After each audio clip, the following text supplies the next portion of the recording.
Kalau nanti ketemu murid, dia artinya yang ikut aliran Siti Jenar, dia ada sholat, ada apa, hidup di satu tempat gitu. Padahal dia bisa baca Ihya. Dulu pernah mondok di Mekah, pernah di Irak.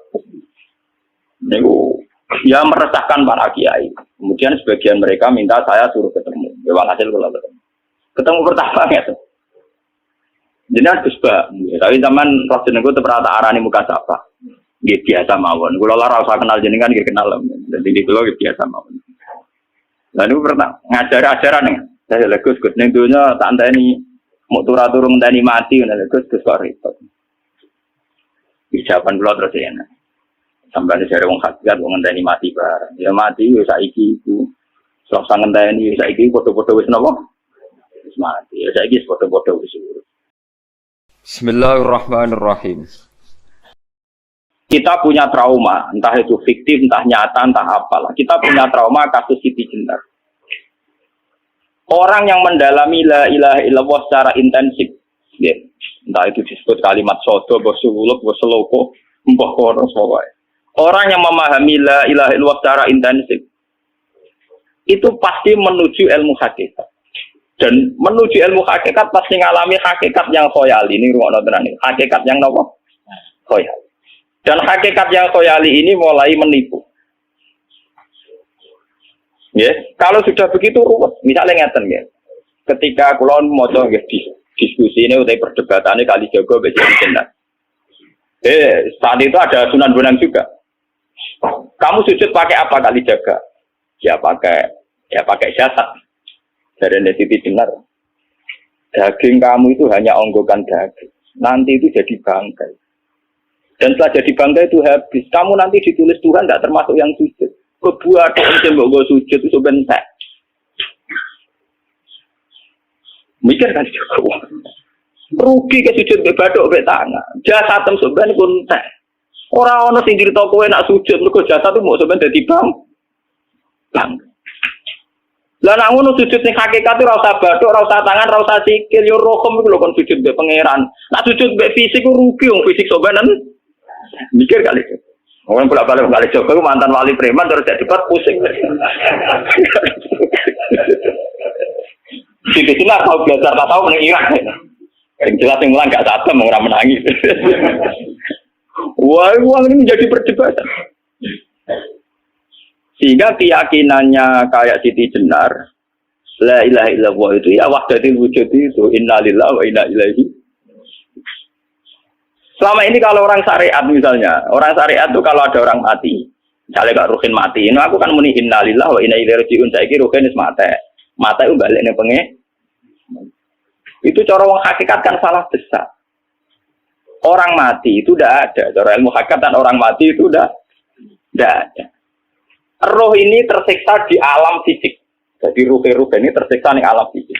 Karena ketemu ning jasate ruh. Tersiksa itu. Aku ora ape mangane kudu kerja piring Jepang tersiksa roti. Asal roti memang tersiksa.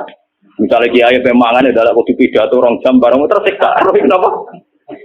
Tersiksa. Mergo roh ora buta mangan, ora buta ngombe, tapi gara-gara melok fisik. Paham ya? Loh ini tenang ini yang warai ya bener. Kula boten. Sampeyan betul lho guru waras maksudnya enggak. Artinya waras secara akademik karena ada referensi, ada marojek ya. Waras secara hakikat. Kula nu mau merasake sampean wis ilmu hakikat. Artinya saya juga ngalami ilmu hakikat. Lan ketika ini sekarang hikam wong ora tau muka safar ora jadi ulama. Terus entah sekian detik ulama itu harus pernah muka safar. Biar merasakan ilmu nopo aja. Tapi ilmu hakikat itu bisa dilogika kan sebelum sampai secara musyahadah. Paling enggak bisa sampai secara logika. Manusia itu mulai Nabi Adam sampai sekarang itu kan punya roh dan roh itu tidak makhluk. Ya, roh itu tidak makhluk. Ketika roh itu diletakkan di jasad dia itu tersiksa. Karena ketika dia ke jasad fisik namanya mengalami keterpisahan dengan yang abadi. Dia ini ning jasad fisik tersiksa.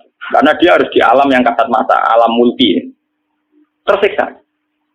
Ketika dia tersiksa, semelok ruhin, akhirnya dia mangan kangelan, akhirnya lesu mangan. Padahal roh gak butuh mangan, perlu dicatat roh gak butuh. Ora butuh gunung kidul barang, roh ora butuh rapi. Paham kan? Ora butuh cinta, ora butuh pegatan, ora butuh macam-macam. Tapi karena dia nemplek jasad sing buta mangan, buta rabi, buta wedoan macam-macam. Akhirnya roh tersiksa. Suatu saat kalau roh ini dalam bahasa manusia mati, ini dalam bahasa manusia mati. Ini hakikatnya roh itu tidak mati, dia kembali ke habitatnya. Itu disebut innalillah. Kita ini dari awal ya dengan Allah. Wa inna ilaihi juga kemudian nanti kita pasti kembali ke Allah. Dan itu diyakini betul oleh orang wahdatul wujud. Jadi kalau roh mati itu ya tidak ada mati. Roh sekarang itu kembali karena sudah lama mengalami keterpisahan mergo melok fisik-fisik dari ono kerja dasinan, ono nggo proposal lan ruwet roh melok. Paham itu? Kita di roh napa melok ruwet. Lah roh ya tersiksa aku ora butuh mangan, ora butuh proposal bocah ngalor. Itu tersiksa. Makanya dalam cerita-cerita Jalaluddin Rumi yang otentik di kitab-kitab begitu. Ketika beliau mau meninggal, muridnya itu nangis. Dari Jalaluddin Rumi, kamu jangan nangisi saya ini mau pesta, saya ini mau pesta perkawinan. Kamu tidak merasakan penyesalan saya ini lama menyesal, karena harus hidup bersama kamu. Terus saya ini tersiksa karena mengalami alam yang rusak, yang fana. Alam yang fana. Harusnya roh saya itu di alam abadi, bukan di sini. Maka jangan tangisi kematian saya. Kematian saya adalah kembalinya roh ke habitatnya. Semenjak itu kematian dianggap malam perkawinan. Karena roh kembali. Walhasil nguniku cara ilmu tasawuf bahasa Arab jenenge wahdatul wujud. Kena Jawa, Yogyo, Solo, Keadaan itu jenenge manunggaling kawula. Mergo sing rawan ngono rugen. Karena iki tak terangno.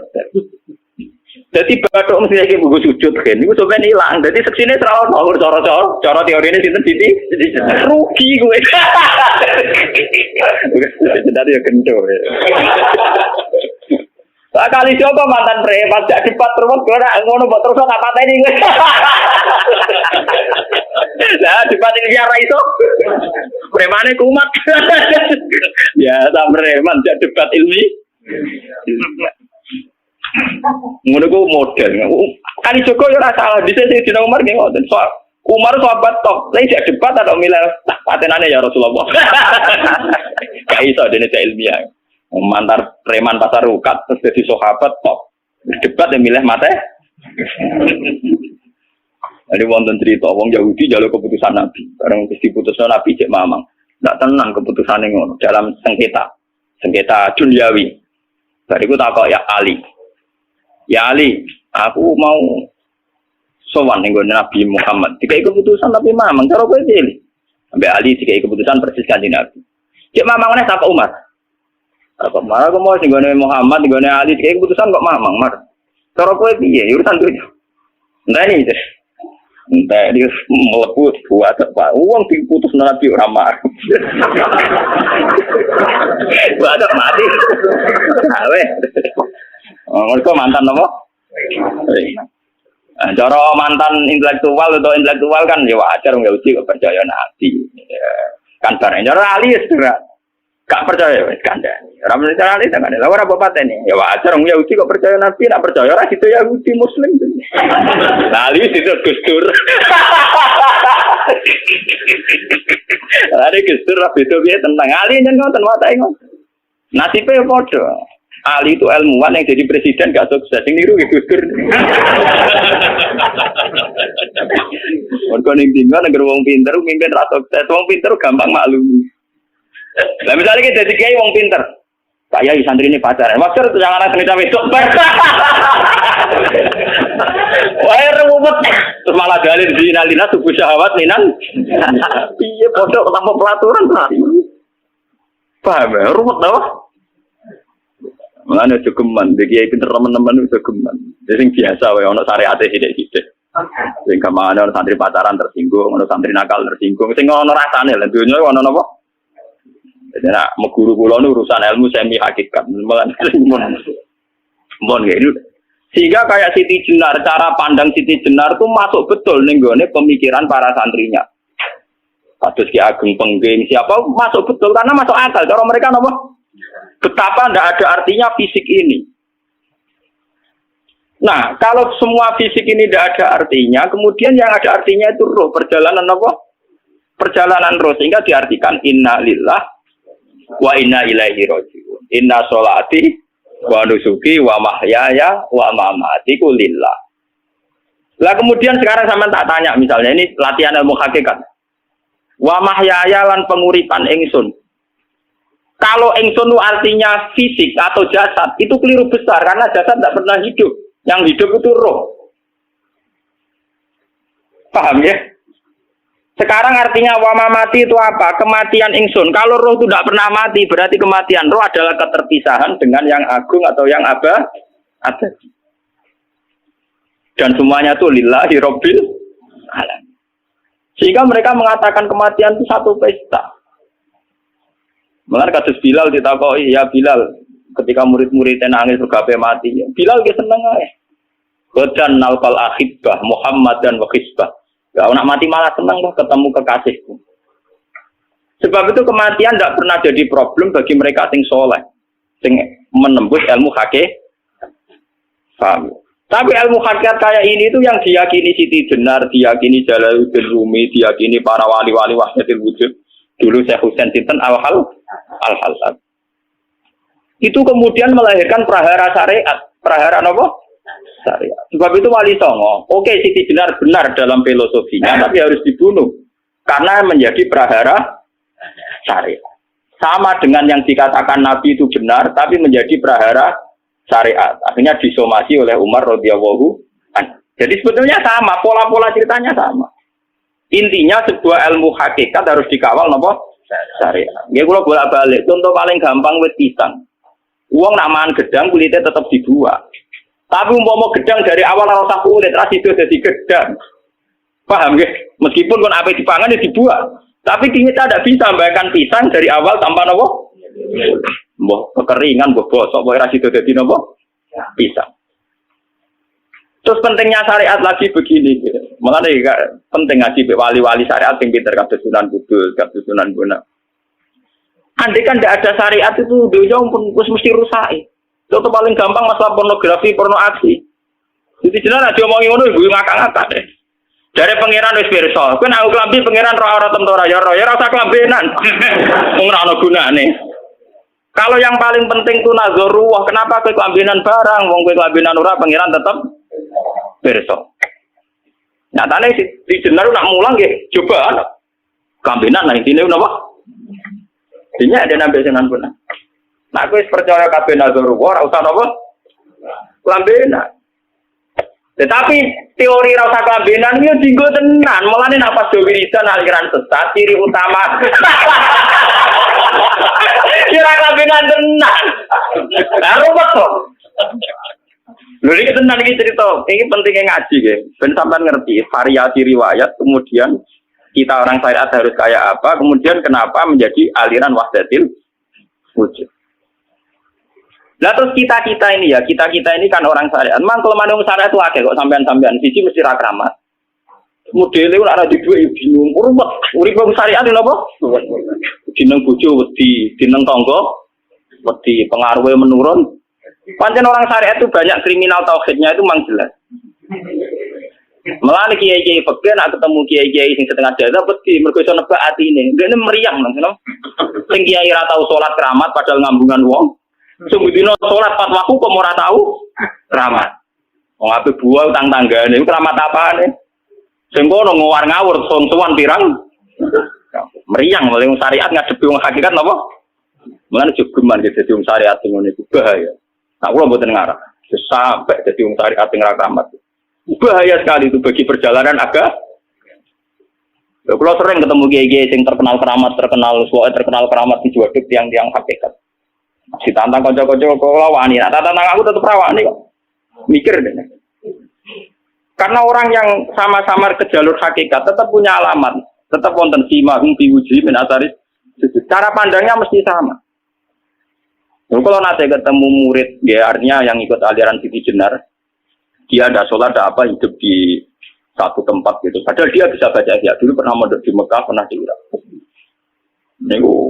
Dia meresahkan para kiai. Kemudian sebagian mereka minta saya suruh ketemu. Ya walhasil kalau ketemu. Ketemu pertama gitu.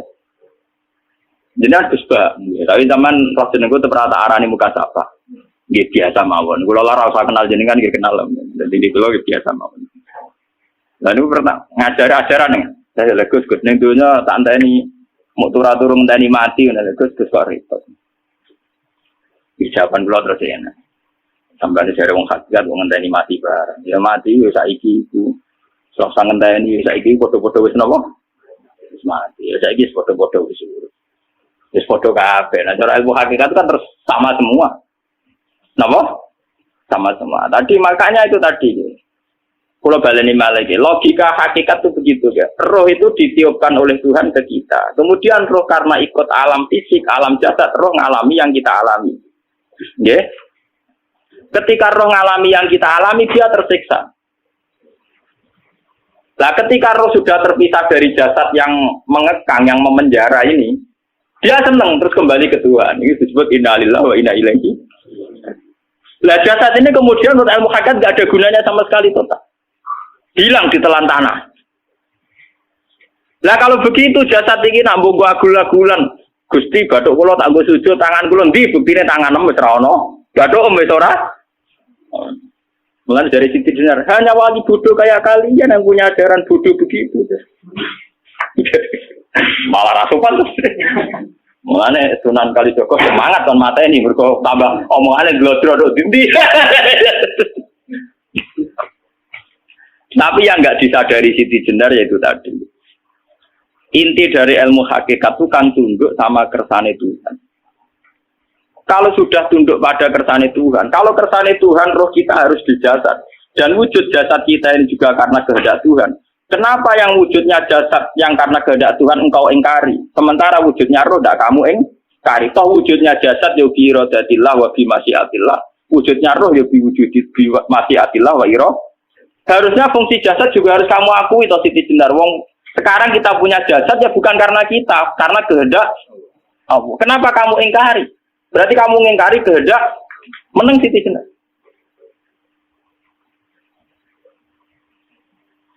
Makanya hakikat yang pertama saya itu pasti khayal. Lah Siti Jenar itu hakikatnya baru yang sampai khayal itu. Sehingga dia tersesat. Sebetulnya kalau sudah hakikat beneran itu tidak perlu khayal begitu. Artinya nggak perlu khayal jasad kita yang senajan ora ana gunane ini. Tetap ya wae wujudnya karena kehendak Allah. Juga kita harus terima. Apapun kekurangannya, apapun kenaifannya, ironisnya harus kita terima. Ini sebagai bentuk penerimaan kita pada masyiatil. Begitu juga keadaan roh kita sebagai penerimaan atas masyiatil. Meskipun ada teori-teori roh yang lebih valid. Lebih valid misalnya begini. Kanjeng Nabi itu suatu saat ininya terputus karena perang Uhud. Itu Kanjeng Nabi dia dolanan dirijine ini. Napa cara niki napa jari jemari ini Nabi putus.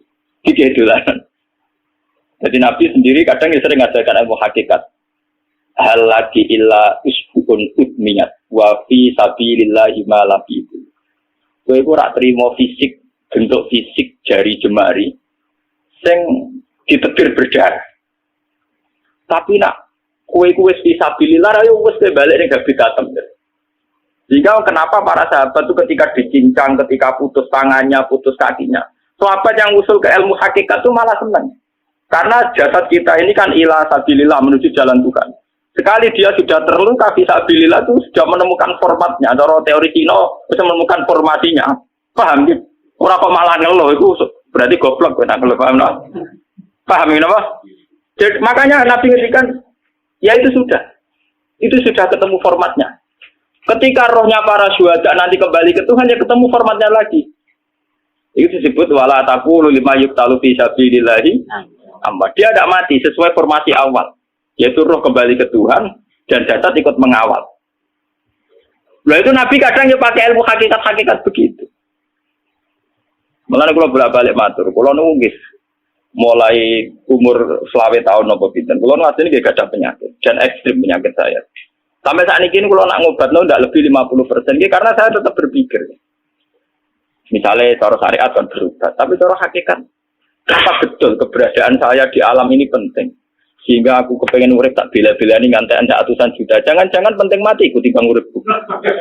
Lah nak ngono lha apa tak bela-belani? Ngantek atusan juta.